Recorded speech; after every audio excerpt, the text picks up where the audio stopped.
नमस्कार मधु जी। आदाब। नमस्ते। प्रणाम सभी को। आपको भी और जो लोग श्रोतागण सुन रहे हैं उनको भी मेरा बहुत बहुत नमस्कार।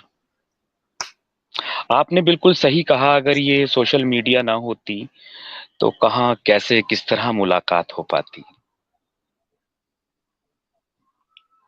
और आप कैसे अपनी बात पहुंचा पाते लोगों तक? आज आपको हजारों लोग सुन पा रहे हैं और ऐसे कई सारे चैनल्स। आपने भी अपना चैनल किया है हाल ही में शुरू। कितने सारे ऐसे एक्स मुस्लिम्स के जो चैनल हैं, मेल फीमेल दोनों, बहुत कुछ हमें सिखाने को दे रहे हैं। और मुझे लगता है कि this will be a turning point, क्योंकि एक तो साफ जाहिर होता है कि बहुत कम मुसलमान जानते हैं इस्लाम क्या है, पढ़ते ही नहीं।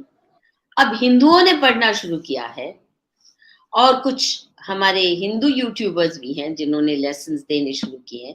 इससे पहले शायद अरुण शौरी जी ने लिखा था इस्लाम पे, बेबाक होके, और उससे बहुत पहले बाबा साहब अम्बेडकर ने। इस बीच किसी की हिम्मत नहीं हुई कुछ भी सवाल जवाब तो करना बहुत दूर की बात है, ईमान वाला काफिर जी। पर उसको समझना भी, जो बातें आप बताते हैं या जो बातें आज दोपहर को मैंने सुनी एक और एक्स मुस्लिम भाई से, अगर वो रिपीट कर दो तो कहते हैं इस्लामोफोबिक। तो आप बताइए आपकी जर्नी कहाँ से शुरू हुई और आप कैसे इस्लामोफोबिक हो गए?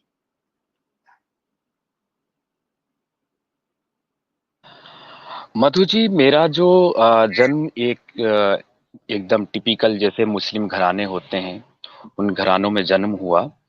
और जब तक तबलीग जमात का दौर नहीं आया था तो पता नहीं चलता था कि कौन हिंदू है और कौन मुस्लिम है। लेकिन जैसे से तबलीग जमात बढ़ती गई और हमारे अंदर भी फिर ये शिक्षा दीक्षा, ये तालीम डाल दी गई कि इस दुनिया की जिंदगी नहीं है, जो भी जिंदगी है बस वहीं की जिंदगी है, कभी ना खत्म होने वाली जिंदगी है। तो उस बीच हमें भी उस जिंदगी से बड़ा गहरा लगाव हुआ कि क्या किया जाए उसके लिए, चलो जमात में चला जाए। तो 3-3 दिन की तो जमातों की मेरी गिनतियां नहीं है, लेकिन मैं एक बार 40 दिन की जमात में भी गया। और जिसे कहते हैं ना, वही वाला एक मुस्लिम, एक तालिबानी टाइप का, कि बस हम ही अव्वल अफसल हैं, हम ही सर्वश्रेष्ठ हैं, बाकी ये सब तो कुछ नहीं, ये तो सब जहन्नुम का ईंधन है, सब जहन्नुम में जाएंगे।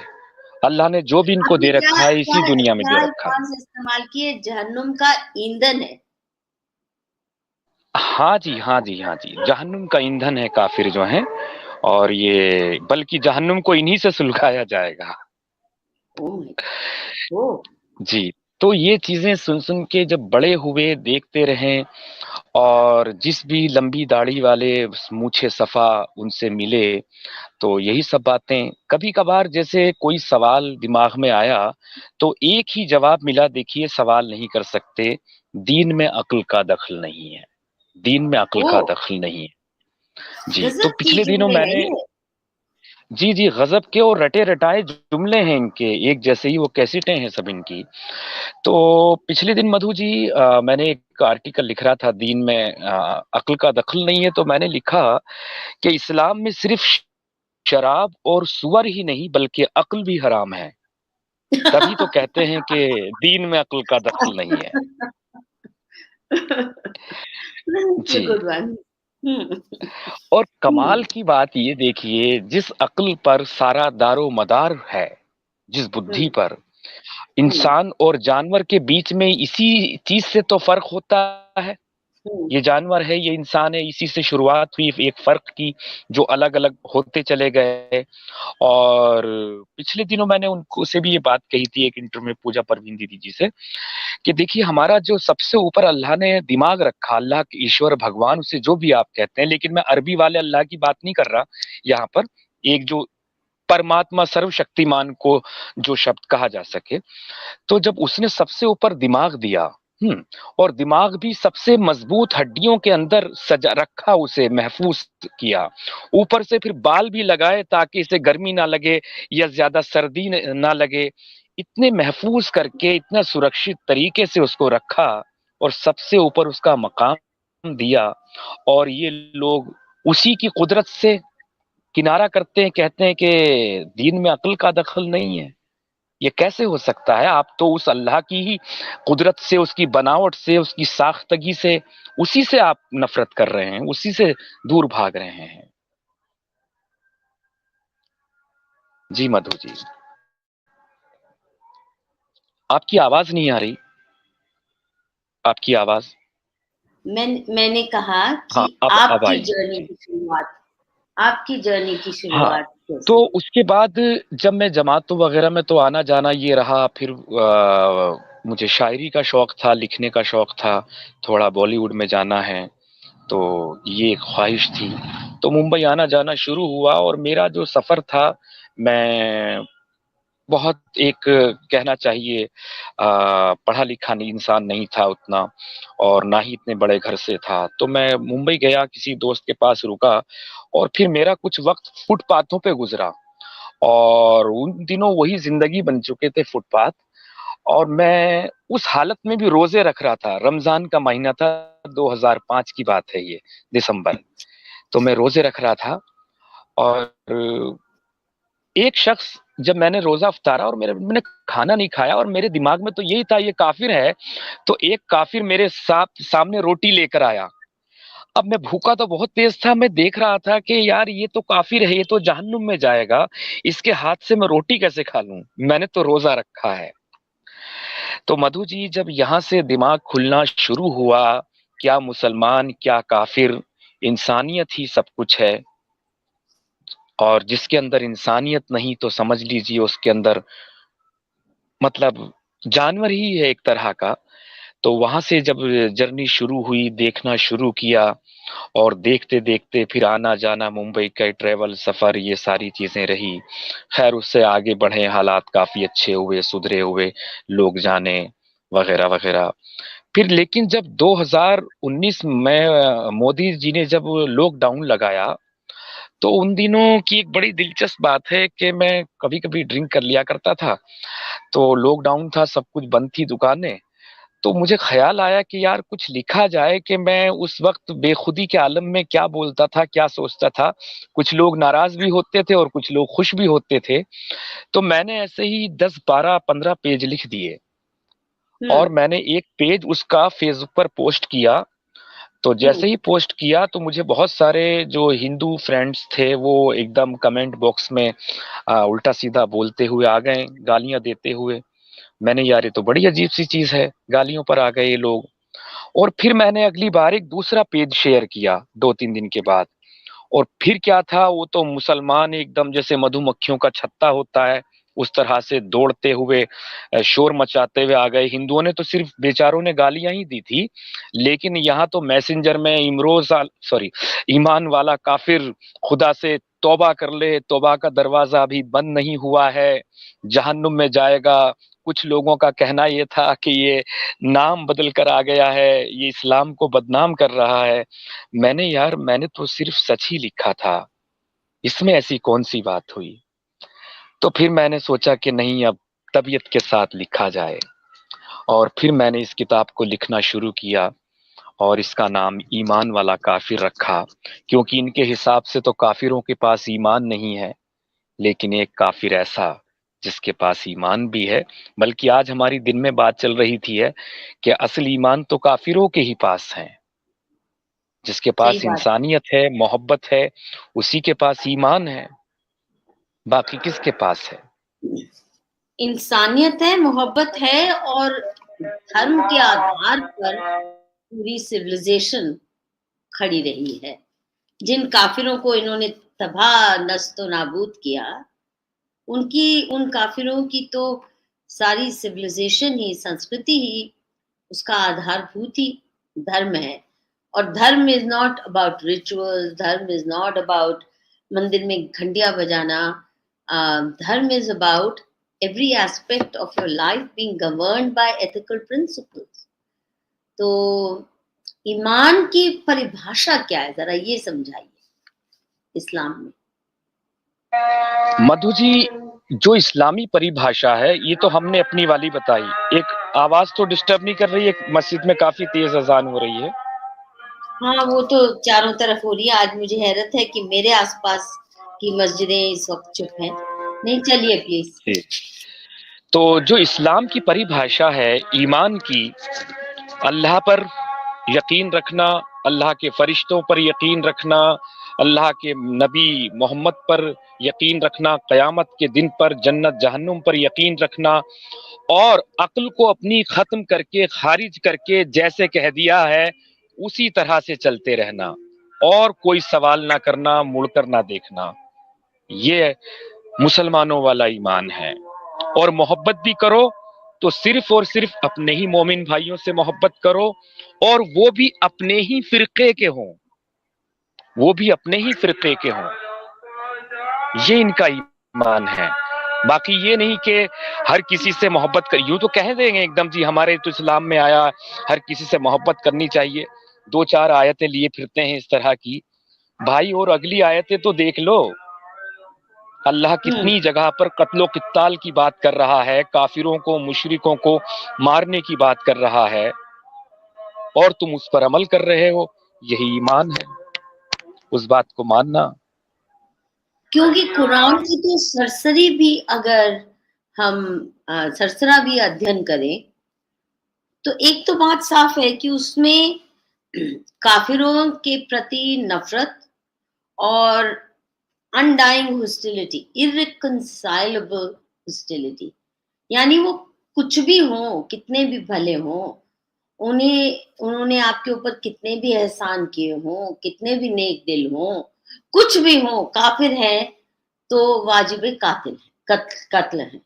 इसके अलावा और उनके बुत आपको तोड़ने हैं, उनके मंदिर तोड़ने, उसके अलावा है क्या कुरान में? जरा हमें समझाएंगे। अभी तक तो मुझे नहीं मिला।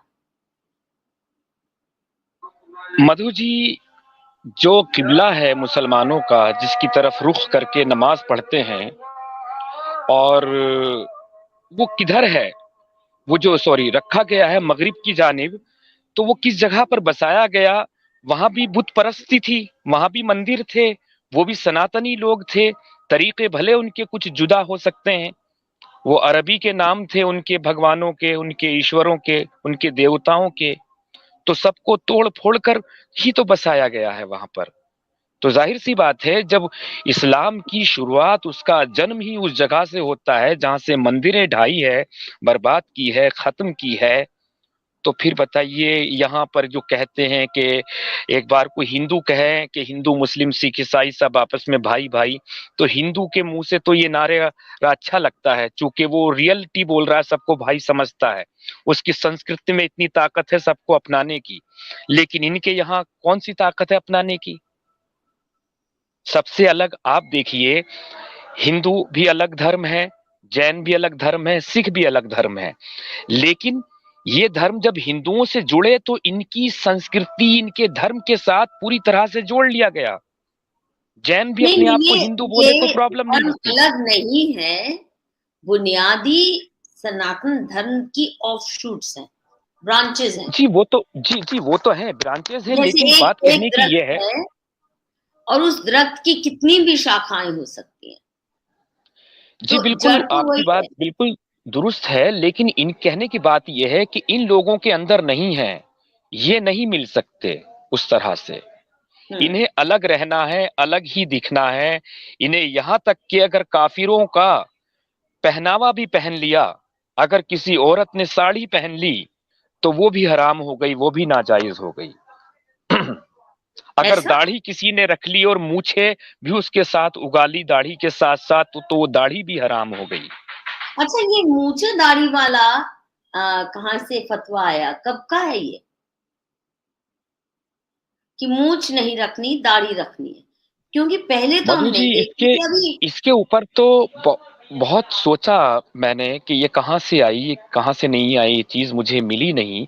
लेकिन जहां तक सोचते हैं, रात भी एक उसमें बात चल रही थी स्ट्रीम में, तो मोहम्मद का क्या कानून था, नियम था कि सबसे अलग दिखना है। दाढ़ी तो उस वक्त भी लोग रखते थे, अबू जहल रखते थे, जो ईमान नहीं लाए वो लोग भी रखते थे। तो जाहिर सी बात है, उनकी दाढ़ी से अलग दाढ़ी दिखानी है तो मूछें नहीं होनी चाहिए, और इतनी ही लंबी रखनी है, एक मुश्त, एक मुट्ठी भर की। उससे आगे कम ज्यादा नहीं रख सकते, क्योंकि आपको अलग दिखना है। पजामा हम्म। उस वक्त भी लोग पहनते थे, लेकिन आपको ऊंचा पहनना है ताकि इनसे अलग दिखना है। हर काम में आपको अलग दिखना है, और इतना अलग दिखना है कि अब देख लीजिए, हत्ता के हकीकत क्या है, सबसे अलग पड़ गए। अलग तो नहीं पड़े, सबके ऊपर हुकूमत कर रहे हैं। दो बातें, ये जो अलग दिखने जी वाली से मुझे याद आया, बहुत जमाने पहले जब राम मंदिर मूवमेंट अपने पीक पे थी, तो साध्वी रीताम्बरा की एक ऑडियो, उन दिनों बहुत वीडियो तो तब आए नहीं थे, तो उनकी एक ऑडियो थी जो स्पीच बहुत पॉपुलर हुई थी। और उस वक्त जी मुझे लगा था कि ज्यादती कर रही हैं साध्वी, ये क्यों ऐसे इतना ज्यादा हिट आउट कर रही हैं, ये जो अलग दिखने और अलग बन के रहने वाली जो सोच है। मुझे अब याद आ रहा है, जैसे आज आपने कहा तो एकाएक like a flash it came to my पिछले माइंड। दिनों तो एक मैसेज नहीं, मेरे सुन तो लो, पास आया। उसमें सुन तो लो, उसमें जी क्या था। एक मिनट। जी जी जी मैंने कहा ना, it's come to me and I think it's important कि उन्होंने कितना कटाक्ष किया कि अगर हिंदू दाएं हाथ से खाना खाते हैं तो आपको उस दाएं से नहीं खाना। अगर हिंदू अ, जो भी करते हैं, ये भी करते हैं, उसका बिल्कुल उल्टा करना है। अगर हिंदू ऐसे हाथ धोते हैं तो आपने बिल्कुल उसका उल्टा धोना है। इस तरह वो she goes on listing things जो मुसलमानों को बिल्कुल हिंदुओं के विपरीत करती हैं, और फिर वो आखिरी जुमला करती हैं कि मेरे मुस्लिम भाइयों, हिंदू मुंह से खाना खाते हैं, तो आप क्या खाना भी उल्टे तरफ से खाएंगे? ऐसा कुछ उन्होंने बहुत ही कटाक्ष करते हुए किया था। उस वक्त मुझे, सच बताऊं, मुझे लगा था कि ज्यादती कर रही हैं, ऐसे नहीं करना चाहिए ऐसी बात। पर अब जब आप कह रहे थे कि अलग दिखना है, सब कुछ ऐसा करना है कि अगर जैसे जानवर भी, अगर हिंदू एक झटके में मारते हैं, तो आपने रेत रेत के जानवर को तड़पा तड़पा के मारना है। केवल मीट खाना नहीं आपका मकसद, आपका उसकी टॉर्चर देखना भी मकसद है। और टॉर्चर ट्रेनिंग, वो जो बलि देते हैं, टॉर्चर ट्रेनिंग है जैसे। तो एकाएक आपने जब कहा तो याद आ गया। अब आप अपनी आगे बात बढ़ाइए। सॉरी। जी, आपने बहुत अच्छी बात कही, और ये जो है मुझे भी बहुत तगड़ा दुख होता है जब मैं कटते हुए देखता हूँ, जिसे हलाल करना बोलते हैं। और मैंने बहुत सारे लोगों से एक सवाल किया कि अगर मैं तुम्हारे सामने से एक पत्थर फेंक के मारूं और सर पे लगे और खून टपाटप गिरने लगे और एक कप भर जाए, ठीक, और उतना ही खून अगर मैं नोच नोच कर निकालूं तो दर्द किस में ज्यादा होगा? सबने कहा नोच कर निकालने में। तो हलाल करते हैं, हलाल गोश्त खाते हैं, ये तो सबसे बड़ी हिंसा है। हम्म। और देखिए, हिंसा भी कैसी, मैं ऐसे कई मुस्लिमों को जानता हूं, मेरे ऐसे कई दोस्त हैं जिन्होंने बचपन से उनके मन में कुछ ऐसा बैठ गया, उन्होंने खाना छोड़ दिया। जैसे कुर्बानी होती है, माएं अपने बच्चों को भेजती है कि बेटा जा कटते हुए देखना, तुझे सवाब मिलेगा, तुझे नेकियां मिलेंगी। हम्म। और वहीं से दिल पत्थर होते चले जाते हैं, वहीं से दिल पत्थर होते चले जाते हैं। लेकिन कुछ बच्चे अंदर से इतने मासूम होते हैं, वो घबरा जाते हैं, जिंदगी में कभी गोश्त नहीं खाते, लेकिन उनकी 1% में भी पूरे गिनती नहीं आएंगी। तो एक तो चीज इनकी ये है, अलग करना है। हाँ। तो इनका पिछले दिनों आपको बताऊं, मैं तो हैरान था कि एक मेरे पास दीपावली पर एक पंपलेट सी आई, किसने व्हाट्सएप पर भेजा, उसमें लिखा हुआ था कि जिन लोगों ने हिंदुओं को दीपावली की मुबारकबाद दी है, अगर वो हम्म। शादीशुदा थे तो उनका निकाह टूट गया। हाँ। ये देखिए, उनका निकाह अरे, टूट गया। उसकी पत्नी वो में क्या पहले, दोष? जी जी जी, पहले तो वो ईमान से खारिज हो गए, कलमा पढ़ना पड़ेगा। अगर वो शादीशुदा थे तो उनको निकाह भी दोबारा करना पड़ेगा, क्योंकि तुम काफिरों के तौर तरीकों को अपना रहे हो। और उसमें फला फला हदीसों का पूरा हवाला भी दिया हुआ था, वो पढ़ा भी है मैंने, कुरान में भी है और हदीसों में भी है। काफिरों के तरीकों से दूर रहो, इनके तौर तरीके मत अपनाओ। हम्म। अभी आपने जो बात कही ना, हुकूमत की, हुकूमत तो कर रहे हैं। मधु जी एक बात ये भी जान लीजिएगा, अगर ये तेल जैसी चीज ना निकली होती ना इन मुस्लिम मुल्कों में, तो आज ये हम्म। भीख मांगने के भी काबिल ना होते।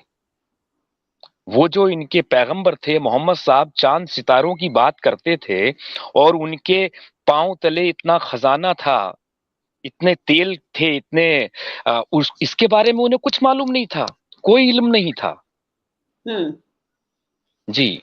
तो सही ये तो कह रहे तेल हैं। की गनीमत है, जो ये आगे बढ़ पाए, कुछ कर पाए।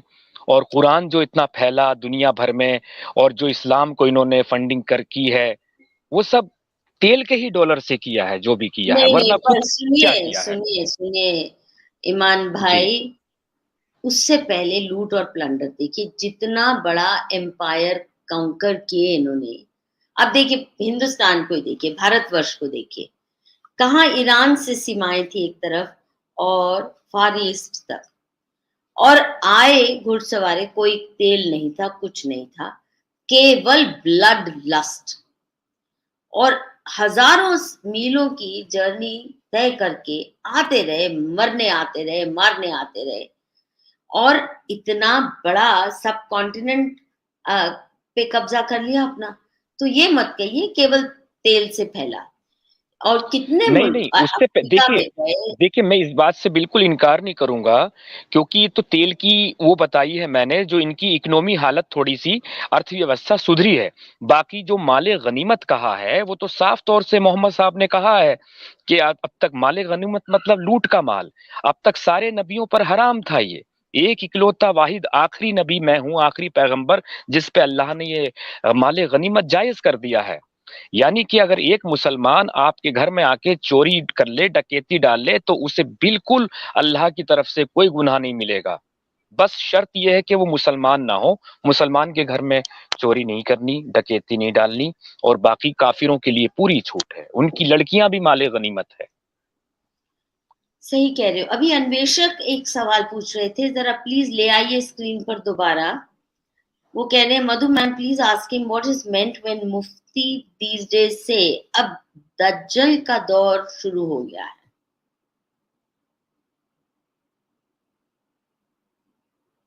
बताएंगे आप?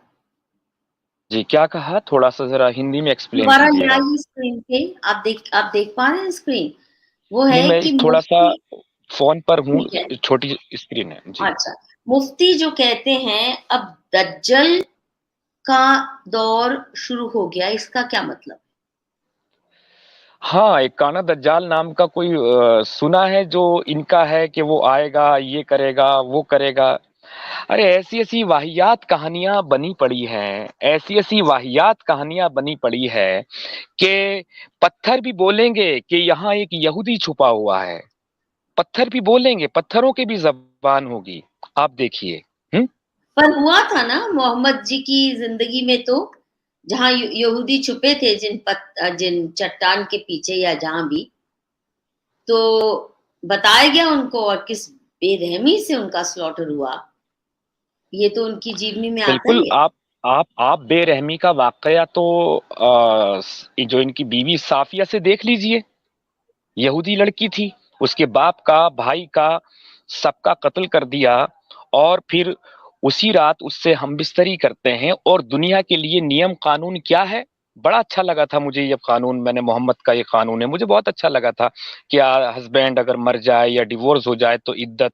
मैंने पूछा इद्दत का मतलब क्या है, जो कुछ महीने की जाती है, लेडी प्रेग्नेंट है या नहीं है, वो पता चल जाए। तो उस वक्त मैंने ये सवाल किया था, अब तो अल्ट्रासाउंड से पता चल जाता है, इसकी जरूरत क्या है? बोले नहीं नहीं, हमारे दीन में है।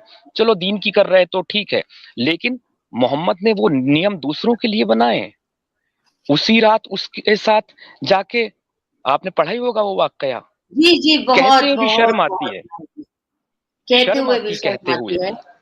कि उसको माले गनीमत समझ के उठा लाए, उसके पति इनसे को, उसके भाई को, उसके बात करें पिता ना, को। जब इनसे हम्म। बात करते हैं कि हमारे मारने के पैगंबर बाद। जैसा कोई पैगंबर नहीं है। जी। जब ये कहते हैं कि हमारे नबी जैसा कोई नबी नहीं है, तो इनसे चार खूबियां पूछ लीजिए।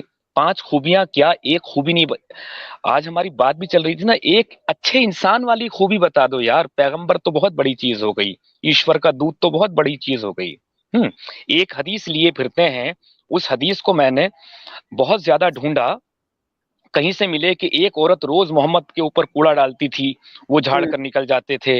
एक दिन वो कूड़ा नहीं पड़ा, पता चला तबीयत खराब हुई उसकी, खैरियत लेने चले गए, इस बात पर वो ईमान ले आई, मुसलमान हो गई, कलमा पढ़ लिया।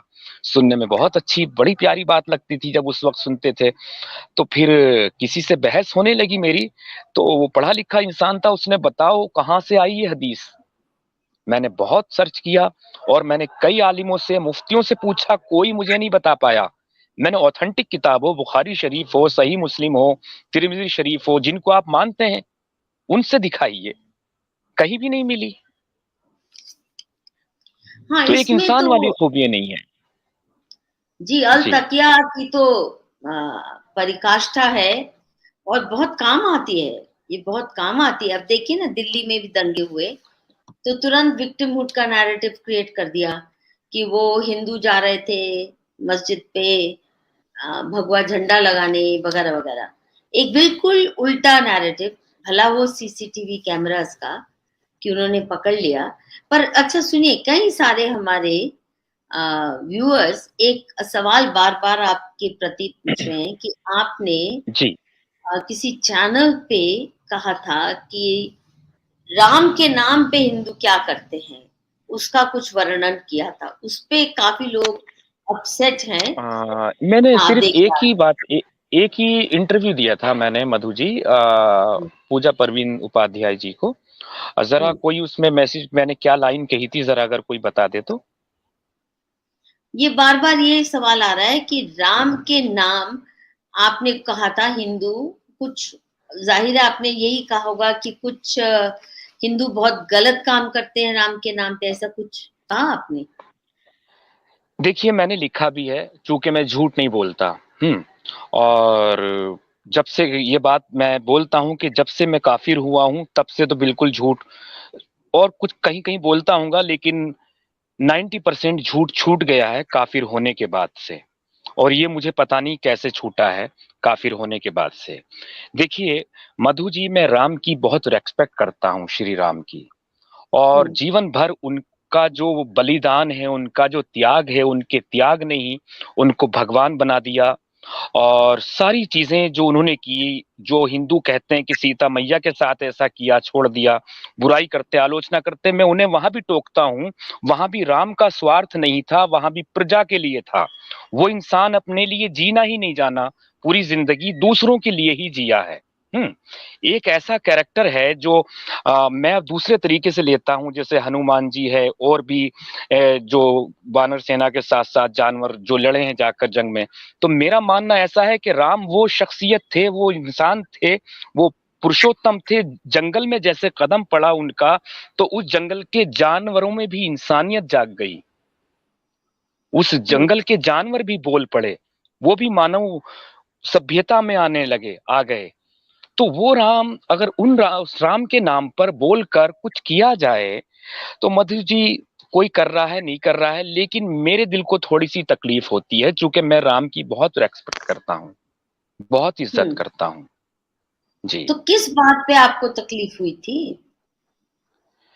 अब मैंने किस कंटेंट में वो बात कही थी, वो तो मुझे भी याद नहीं, मुझे अच्छा, देखनी मैं याद पड़ेगी। दिला देती हूँ। मैं बताऊँ? जी। हमारी जी दोपहर को बताइए। भी जब फ़ोन पे बात हो रही थी ना, तो हम्म। आपने, मुझे लग रहा है वो कॉन्टेक्स्ट ढंग से लोग समझ नहीं पाए और मैंने भी शुरू में हम्म। मिसअंडरस्टैंड किया था। आपने ये कहा जी। था कि यदि कोई राम के नाम भगवा झंडा लेके किसी मुसलमान को मारे, किसी जी। जी। मुसलमान जी। को जी। सताए, तो कम से कम उसको कुछ आईना दिखा के कोई कह सकता है कि भाई इसमें तुम्हारा ईश्वर, तुम्हारा राम साथ नहीं देगा। जो तुम कर रहे हो, अपने धर्म के विरोध में कर रहे हो, अगर ज़्यादती कर रहे हो। ज़्यादती, आपने ज़्यादती जी। की बात कही थी। जी। जी। जी। जी एक तो बिल्कुल। ये कहा था आपने, और फिर दूसरा आपने कहा पर अल्लाह के या पैगंबर के नाम जब कोई जितनी मर्ज़ी ज़्यादती करे, ज़ुल्म ढाए, आप उसको शर्मिंदा ही नहीं कर सकते, क्योंकि वो कहेगा मैं तो वही कर रहा हूँ जो अपनी कुरान में कुरान भी कहा और गया है, हदीसें भी, जो हदीसों हदीस में वो में खोल कर दिखा देगा। उसके साथ खोल उसके कर। पाप के भागीदारी हैं, उसके पैगंबर हाँ, भी और उसका अल्लाह भी। और राम भागीदार नहीं है किसी के पाप का, नहीं, है ये ना? तो पाप माना ही नहीं जाता ना, ये तो बहुत सबब की बात मानी जाती है कि आपने कत्ल किया, लड़की को अबडक्ट किया, सेक्स स्लेव बनाया, लूटा। जो भी ज्यादती और है, ज्यादती की बात कर रहे हैं हम, है ना? हाँ, ज्यादती की बात कर रहे हैं। किसी ने भी अगर, एक हिंदू ने, यही बात थी ना हमारी, और उसमें मैंने बोला ही भी थी उस इंटरव्यू में, एक इंसान अगर जय श्री राम कहकर किसी का मर्डर करता है, और एक इंसान किसी का मर्डर अल्लाह अकबर कह के करता है, इंसान दोनों तरफ मरा है, कत्ल इंसानियत का दोनों साइड हुआ है। लेकिन दोनों में फर्क यही है, इस बात का आप उस हिंदू से कह सकते हैं कि तेरे रामायण में कहीं नहीं लिखा कि किसी को मारना चाहिए, कि राम इस पाप की भागीदारी नहीं है, तुझे ही इस कर्म को भोगना पड़ेगा। लेकिन जब ये बात मुसलमान के पास जाएंगे तो वो कुरान में साफ तौर से दिखा देगा, मेरे पाप के, मेरे गुनाह के साथ अल्लाह भी है। अल्लाह ने कहा कि काफिरों का, मुशरिकों का कत्ल किया जाए। ये हाँ, साफ पर है राम ने मधु जी। रावण वध किया, नहीं राम देखिए, ने उसमें बलि दूसरी का बात वध है। किया, जी, उसमें राक्षसों दूसरी का बात वध है। किया। जी जी, उसमें इसलिए दूसरी मैं बात है, कह रही हूँ, धर्म वध भी अधर्म। अगर धर्म के अ, को संरक्षित करने के लिए वध किया जाए, धर्म को और मासूमों को सुरक्षित करने के लिए, वो वध पाप नहीं कहलाता रामायण में भी। जी देखिए, ज्यादती नहीं है वहां, जो ज्यादती हाँ, कर रहा है उसको रोका जी जा जी, रहा है। हाँ, जी, वो नहीं लोग मैंने समझे यहाँ पर, आपकी बात। जी जी, हमने ज्यादती के बारे में बात की है। जी, अन्याय कर रहा है, जुल्म कर रहा है किसी जी, मासूम पर, किसी किसी भी मासूम मासूम पर पर। हम्म। हाँ जी, जी, बिल्कुल बिल्कुल आपने बिल्कुल। सही कहा। तो viewers, I hope this has clarified some of the doubts you've been raising. आप में से कई लोगों ने ये सवाल उठाया था, तो मैंने सोचा ये बात हो ही जाए नहीं, आपने क्लियर आप आपने सबके। सही सही किया। जी। और इसके अलावा अभी मुझे ये बताइए, आप तो बम्बई गए थे बॉलीवुड में एंट्री पाने, और तब तक तो आप पाक साफ मुसलमान थे, पर बॉलीवुड तो हराम होना चाहिए। ये कैसे जस्टिफाई करते हैं सारे मुस्लिम बॉलीवुड के लिए गाने भी, हीरोइन भी बनते हैं, हीरो भी बनते हैं, फिल्में भी करते हैं, जबकि ये सब तो एक फोटो तक खिंचवाना भी हराम है। जी जी, बिल्कुल बिल्कुल। ऐसी कोई कला ही नहीं है, ऐसी कोई आर्ट ही नहीं है जिसको इस्लाम ने इजाजत दी हो। तस्वीरें बनाना, मुसव्विरी, वो हराम है। शायरों की तो खास तौर से कहा कि बख्शीश ही नहीं होनी। गाना गाना वो हराम है, नाचना वो हराम है, एक्टिंग वो हराम है। तो ये हराम जो है, इतनी सारी चीजें, इसकी एक ही वजह है, जितने भी आर्टिस्ट होते हैं ये बुद्धिजीवी होते हैं, इनकी तर्क वितर्क की शक्ति बहुत मजबूत होती है। और जाहिर सी बात है, जब लोग कला की तरफ आएंगे, दिमाग खुलेगा, तो वो सवाल जवाब करेंगे। और जहां सवाल जवाब किए, तो इस्लाम की जो बुनियाद है वो बिखर जाएगी टूटकर। लेकिन अब बात आती है मुझ पर। मैं तो उस वक्त मुसलमान हुआ करता था, मैं वहां पर क्यों गया? हम्म मधु जी, ये मेरा एक बचपन से सपना था। और उस वक्त मुझे ये मालूम नहीं था कि शायरी इतनी बड़ी, इतनी हराम चीज है। चूंकि मैं शायरी करता था तो छुप छुपा के करता था, और ऐसा हम्म मुझे इल्म नहीं था। और हाँ, इतना इल्म था कि जैसे टीवी एकदम हराम है, और टीवी को कहा जाता था एंटीने वाला शैतान का झंडा। हम्म जो आज तक मुझे याद है कि अरे उनके घर पे तो शैतान का झंडा लगा हुआ है, झंडा लहराता है। खैर, इसमें एक मधु जी ये जानिएगा, मैं पिछले जन्मों को मानता हूँ। कुछ कर्म आपके ऐसे होते हैं, वो जैसे भी करके आपको पतली गली से, पतले रास्ते से बचाते हुए निकाल कर ले जाते हैं। हम्म और मेरी एक ही वजह है इस्लाम से दूर होने की, कि इस्लाम में तो इस्लाम के खिलाफ सुनना भी हराम है। इसमें दो बातें हैं, अगर सामने वाला कमजोर है तो आप उसका कत्ल कर दीजिए। उसने आपके पैगंबर के, आपके अल्लाह के, आपके दीन के बारे में कुछ कहा, अगर इतनी ताकत नहीं रखते तो उससे फिर दूर हो जाइए। अब मैं ना तो कातिल था अंदर से, और मुझे सुनने की आदत थी, चूंकि बचपन से लिखने की आदत पड़ चुकी थी, तर्क वितर्क देखता था। तो जब वो देखते देखते सुनते सुनते जब लॉकडाउन में सब कुछ बंद हुआ, तो वो जितना सुन रखा था वो उस वक्त जागना शुरू हुआ।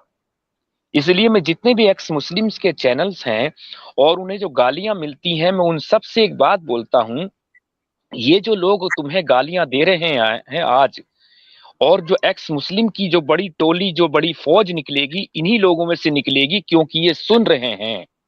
बाकी लोग तो सुनते भी नहीं, एकदम बंद कर देंगे, हम्म। चैनल उड़ा देंगे, रिपोर्ट करेंगे, हम्म हट जाएंगे, सुनेंगे भी नहीं। लेकिन ये सुन रहे हैं कि कम से कम खुदा का शुक्र भेजो कि हो सकता है कि कभी ना कभी जब इस गाड़ी में पेट्रोल पड़ रहा है तो कभी स्टार्ट ही हो जाए। ये भी अच्छा है जुमला आपका, कि अगर पेट्रोल डालते जाओ तो कभी ना कभी गाड़ी हो सकता है स्टार्ट भी हो जाए। जी जी, मैं भी तो वैसी बंद गाड़ी था। बंद समझ गाड़ी आया। था मैं तो बचपन की। वो मुझे वाकया याद है, किसी ने इस्लाम के बारे में बोला था, मोहम्मद साहब के लिए बोला था, तो मैंने उस शख्स को मारा था। मुझे अच्छा। आज तक याद है। जी। हाँ और ये हाँ। मैंने कोई नया काम नहीं किया था, और सारे ही मुसलमान ऐसा काम करते हैं, और मुझे भी उतनी धमकियां भर भर के मिली हुई है। अच्छा, मैं जी, कई सारे जब लोगों आप का अपनी कहना। चैनल पे बोलते हैं तो।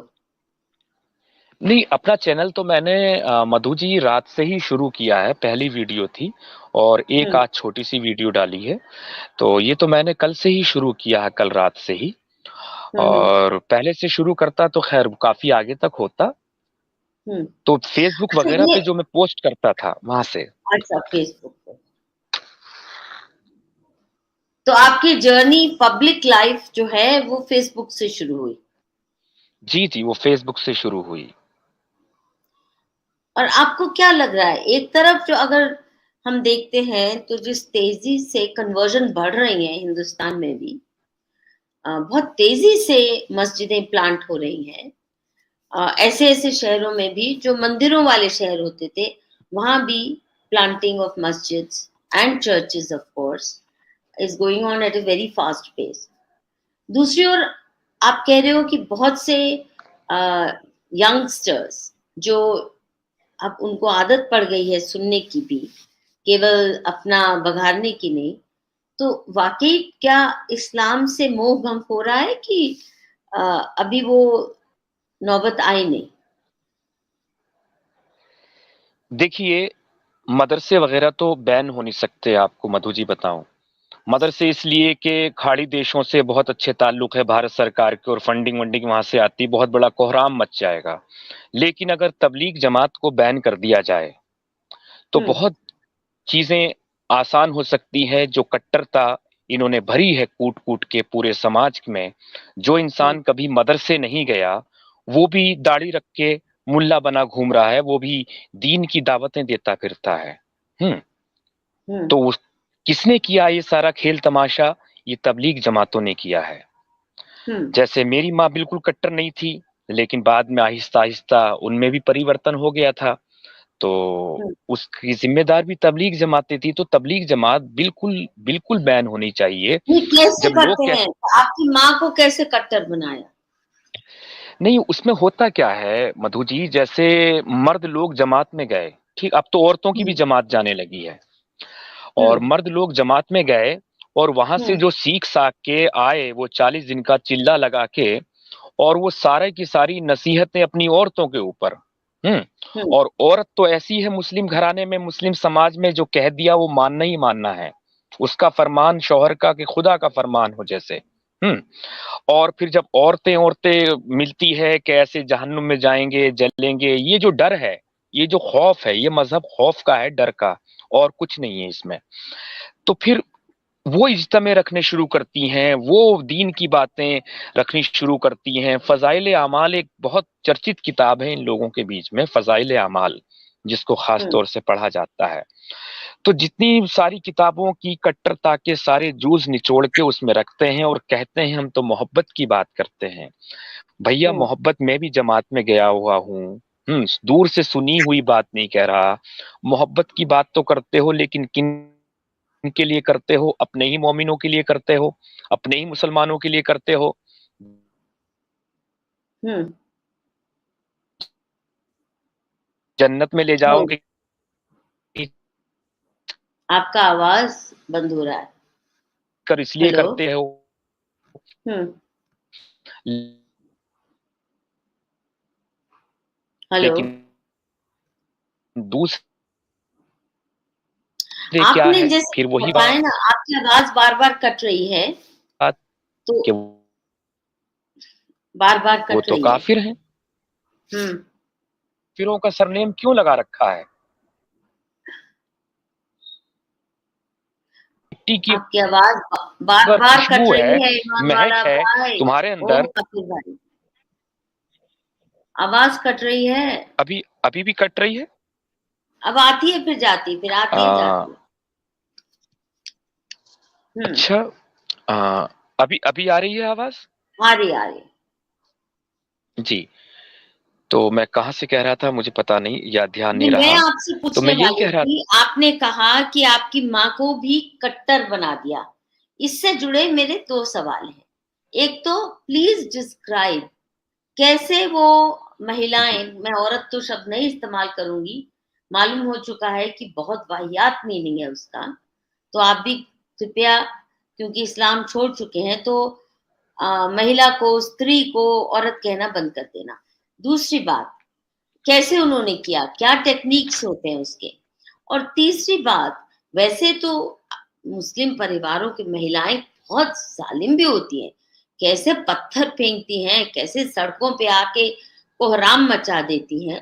तो घर में कैसे हो सकता है कि खाविंद के साथ बहुत ओबीडियंट हो, जो महिला सड़क पे आके इतना बवाल मचा सकती है, वो घर में कैसे स्लेविश बन जाती तो होगी इससे अपने खाविंद के। इससे आप अंदाजा लग इससे आप अंदाजा लगा लीजिए, खाविंद उनसे भी 4 गुना ज्यादा कट्टर है, जालिम है। जाहिर सी बात है कि एक कमजोर आदमी दूसरे बड़े ताकतवर से दब जाता है। ये ताकतवर है, जब बाहर आ जाती है, पत्थरबाजी करती हैं, तो अंदर जो वो है, खाविंद है, वो उससे भी ज्यादा मोटा पत्थर उठाने की ताकत रखता है। हम्म। जी। और दूसरी बात जो आपने कहा तबलीग जमात में, देखिए ये सीधा सीधा जैसे कि एक गुंडा राज करता है, वो किस चीज से करता है, बहुत सारी फिल्मों में हम देखें, डर की हुकूमत करता है। हम्म। तो इस्लाम जो है टोटल टोटल डर की हुकूमत है, इसके अलावा और कुछ नहीं है। इसमें से डर की और फिर साथ में प्लस लालच की। आप लालच निकाल दीजिए, जन्नत दीजिए, हूरें हटा दीजिए, खत्म कर दीजिए, क्या रह जाता है? मोहम्मद साहब ने दुनिया में भी उन्हें इधर उधर की छीन झपट के नोच के लाकर लौंडिये दी।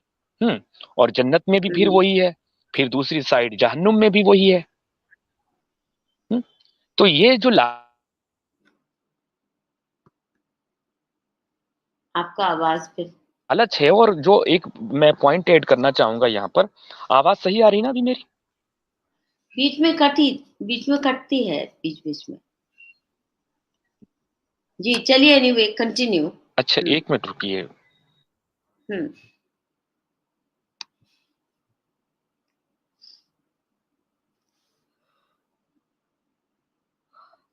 हेलो। हाँ जी।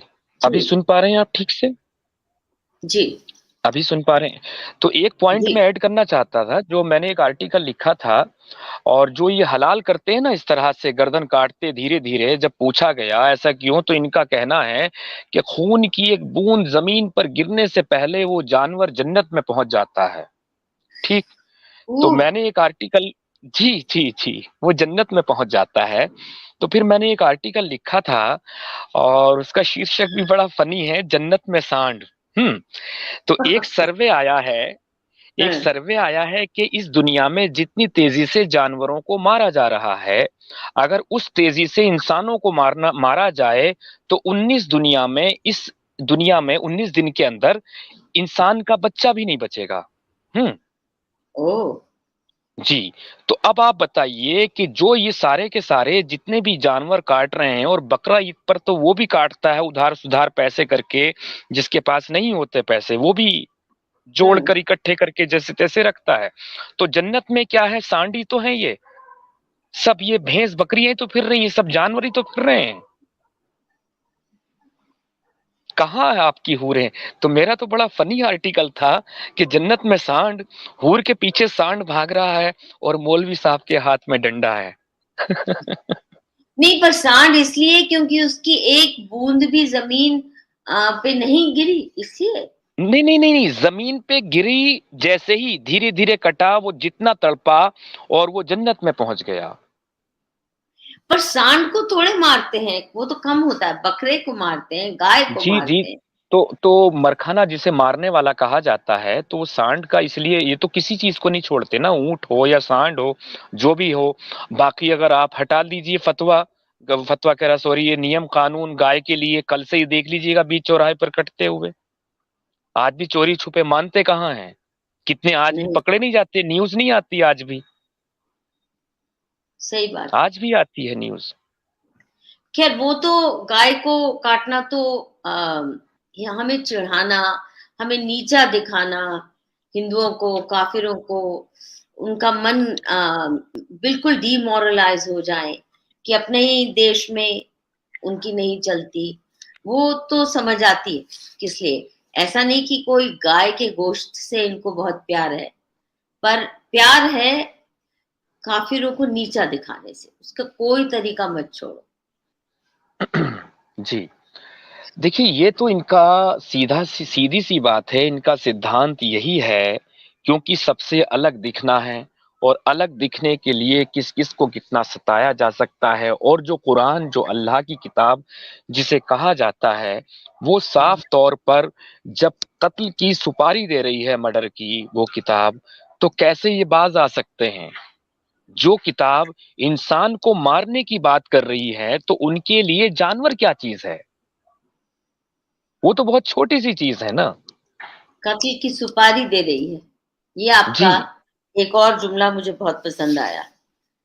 जी, शुक्रिया। दीन में अक्ल का दखल नहीं, और जो किताब सुपारी दे रही है कत्ल की, ये तो है, सही बात है, और रिवॉर्ड्स आप, बहुत हैं।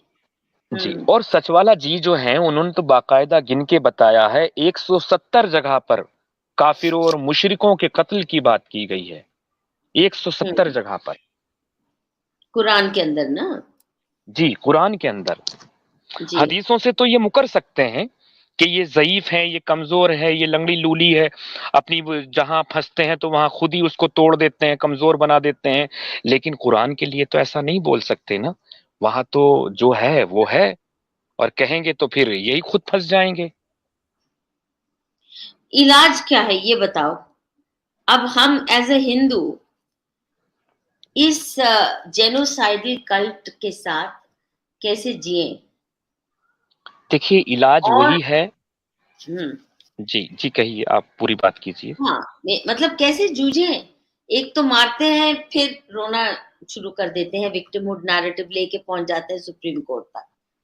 और हाँ जी, मैं, इतनी पावर आ चुकी है, इतना पैसा आ चुका है, मीडिया इनके कंट्रोल पे, सरकार की बहुत सी एजेंसीज इन इन इनके हुक्म की तामील करती दिखती हैं। मोदी जी भी आपने देखा होगा काफी इनसे प्रभावित हैं, और किसी भी प्रकार से इनको खफा नहीं करना चाहते। अब हिंदू समाज के लिए क्या तरीके हैं, आप बताइए, अपने को बचाने के। देखिए जी, एक जो मुल्क है ना, चीन, हम्म। और एक हदीस है, उसमें कहा गया कि बार बार ये कहते हैं, पढ़ने लिखने को कोई नहीं आता, पढ़ाई लिखाई में बिल्कुल आगे नहीं, लेकिन मोहम्मद साहब की एक हदीस का हवाला देते हैं कि हमारे नबी ने तो ये कहा कि इल्म के लिए चीन जाना पड़े तो चीन भी जाइए। तो हाँ, तो हमने चीन भेजे जी, सभी को। चीन भी जाना चाहिए। तो फिर मेरा एक सवाल होता, जो वहां मुसलमान फंसे पड़े हैं, वो इल्म लेने ही गए थे क्या? आज तक वापस नहीं लौट कर आए। हम्म तो हम्म। कहने की बात यह है, जो चाइना है, बहुत सारी चीज़ों में ठीक नहीं है, खराब नहीं है, लेकिन फिर भी किसी इंसान बुरे से बुरे इंसान की 2-4 अच्छे पॉइंट उठाने चाहिए। तो हम्म। वो जो करता है वो मुसलमानों का दुश्मन नहीं है। वो जो हम्म। इन्हें कट्टर बनाता है उस विचार का दुश्मन है। वो हम्म। धीरे-धीरे करके उसके इन लोगों के अंदर से उस विचार को मार रहा है। उस विचार को खत्म कर रहा है। तो आप कभी भी खत्म नहीं कर सकते जब तक कि इनके अंदर से वो विचार ना खत्म किया जाए। आप देखिए एमबीबीएस किया हुआ डॉक्टर है और इंजेक्शन लगाएगा तो बिस्मिल्लाह पढ़े बगैर इंजेक्शन लगा दिया अगर उसने, तो उसे ऐसा लगता है कि ये शिफा नहीं करेगा। हम्म। ये शिफा नहीं ऐसा। करेगा तो कहाँ है उसकी पढ़ाई लिखाई? क्योंकि मुल्ला तो उसे बचपन में ही बना दिया गया है। तो वो जो विचार है इनका, जो ख़्याल है, जो इन्हें इनसे इंसानियत छीन लेता है, तो हम्म। उस विचार पर किस तरह से काम किया जाए उसके लिए कुछ अच्छे से कुछ पॉलिसी बनाई जाए। अब वो एक तो कभी आपने हमारी सरकार ने चीन का ध्यान नहीं उदाहरण दिया इस दिया, पर। पर मुझे एक बात बताओ ईमान वाला जी। जी, ये तो समझ आती है जो मदरसा छाप है उसकी सोच उस दिशा में जा रही है, क्योंकि वो उसकी ग्राउंडिंग यही है। अब मुझे ये बताइए जो सेंट स्टीवंस में पढ़ता है, जो दिल्ली पब्लिक स्कूल या मॉडर्न स्कूल की इजाद है, फिर जेएनयू में जाता है, यानी पूरी तरह सेक्युलर एजुकेशन, फिर हामिद अंसारी जैसा वो वाइस प्रेसिडेंट भी बन जाता है, एम्बेसडर भी बन जाता है, ग्लोबली उसकी रीच है, सब कुछ दुनिया देखी है। और जी, इसी सिस्टम में काफिरों के सिस्टम ने उसे सर आंखों पर उठाया। उसके बावजूद वो जाहिल से जाहिल बात को डिफेंड करता है। अभी तो हाल ही में मैं तो हैरान रह गई, जो हमारे एक इलेक्शन कमिश्नर होते थे, चीफ इलेक्शन कमिश्नर थे या इलेक्शन कमिश्नर थे, मुस्लिम, बहुत उनकी इज्जत मान थी, और वो भी स्टीफेंस के पढ़े। नाम याद आ रहा है क्या किसी को? मुझे नहीं याद आ रहा। मैं हालांकि कुरैशी साहब। तो जी, अभी हाल ही में उनका आर्टिकल आया, और हिजाब के डिफेंस में इंडियन एक्सप्रेस में लिख रहे हैं कि ये तो इसेंशियल है, और इसको इसके ऊपर रुकावट डालना कॉलेज में या कुछ ऐसी उलझुल बातें। यानी you scratch the most liberal avant garde Muslim and you find a bigoted mullah. ये कहाँ से, ये कैसे होता है? अब या शबाना आजमी या जावेद अख्तर का उदाहरण ले लीजिए, कुछ भी इस्लामिक नहीं उनकी जिंदगी में। मुझे नहीं लगता 5 बार कुरान पढ़ते होंगे जो जावेद अख्तर। 5 बार शराब जरूर पी लेते होंगे दिन में। और जी, मतलब सब ऐश की जिंदगी है, उसमें कहीं भी कोई अम, आप नहीं देखते उनके डेली रूटीन में कहीं भी इस्लाम के लिए कोई जगह। पर अगर सोहराबुद्दीन जैसा एक नोन माफिया डॉन, लश्कर ए तौयबा का ऑपरेटिव, उसको भी अगर पुलिस धराशय करती है, तो ये उठ खड़े होते हैं किस तरह, और सालों साल तक मोदी को, शाह को पिलरी करते हैं। तो हर बुरहान वानी के लिए उठ खड़े होते हैं ये तथाकथित मॉडर्न बहुत एजुकेटेड मुसलमान, जो कभी मदरसा छाप तो नहीं रहे होंगे। ये जी, कैसे माइंडसेट बनता है कि जो इनकी अवांटगार्ड टीम है, वो जी, तो बिल्कुल लगती है कि बहुत ही लिबरल माइंडेड और बहुत ही मिलजुल के रहते हैं, अलगाववाद नहीं मेंटेन करते। ये कैसे होता है? उनमें से कुछ तो अपने आप को जावेद अख्तर की तरह एथीस्ट भी कह देते हैं, या राना अयूब जैसी एक महिला जी, जी, जिसमें जी। इतना जहर भरा हुआ है, पर कोई इस्लामी बात तो नहीं दिखती ना उसके जीवन शैली में। हुँ। क्या हाउ डू दे रेकनसाइल? आप ज़्यादा दूर मत जाइए। हम्म। मैं एक बात कहता हूँ, देखिए कुछ लोग बेशक ऐसे होते हैं जो पढ़ लिख लेते हैं और चीज़ों को समझ लेते हैं और असल ज़िंदगी, हकीकी ज़िंदगी क्या है उससे रूबरू हो जाते हैं और वो हम्म। सबके इनके से निकल जाते हैं।